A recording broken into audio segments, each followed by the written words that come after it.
Hello everyone, আমি বিতিশা রান্নাঘরে সবাইকে স্বাগত জানাচ্ছি। আজ যে রেসিপিটি আপনাদের সাথে শেয়ার করব সেটি হলো বেগুন দিয়ে চিংড়ি মাছের ঝাল। চলুন তাহলে দেরি না করে রেসিপিটি দেখে নেওয়া যাক। আমি দুটো বেগুন নিয়েছি। বেগুন পাতলা করে কেটে নিয়ে ধুয়ে নেব।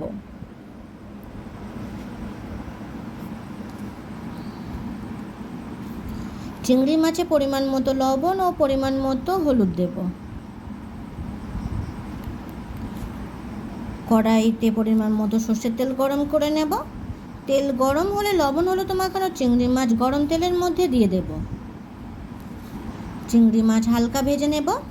ভাজা হলে চিংড়ি মাছ তুলে নেব। গরম তেলে দিয়ে দেব বেগুনের টুকরো।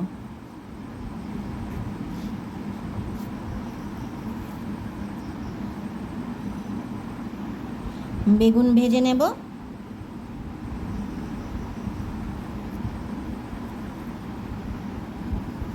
বেগুন ভালোভাবে ভাজা হয়েছে। ভাজা বেগুন তুলে নেব।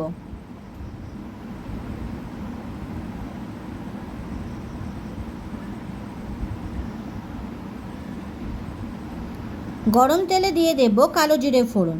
ফোড়ন ভাজা হলে দেব পেঁয়াজ কুচি। পেঁয়াজ ভেজে নেব।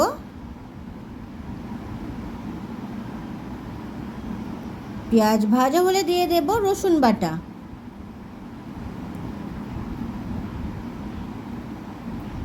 কিছু সময় কষে নেব।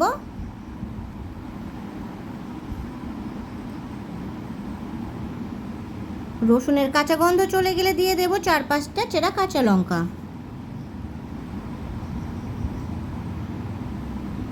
লঙ্কা ভাজা হয়ে গেলে দিয়ে দেব পরিমাণ মতো জল।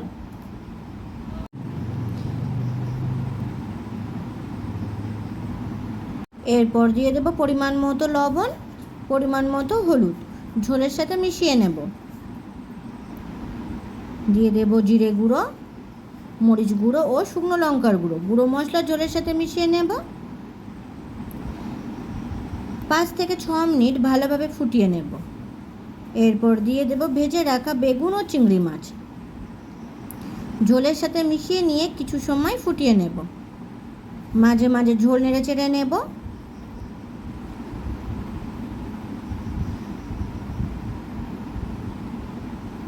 ঝোল থেকে তেল ছেড়ে দিয়েছে। দিয়ে দেব ধনেপাতা ও পুদিনা পাতা কুচি। মিশিয়ে নেব। তৈরি হয়ে গেছে বেগুন দিয়ে চিংড়ি মাছের ঝাল। ভিডিওটি কেমন হয়েছে অবশ্যই কমেন্ট করে জানাবেন। আর ভিডিওটি যদি আপনাদের ভালো লেগে থাকে তাহলে আমার চ্যানেলটিকে সাবস্ক্রাইব করতে একদম ভুলবেন না। ধন্যবাদ।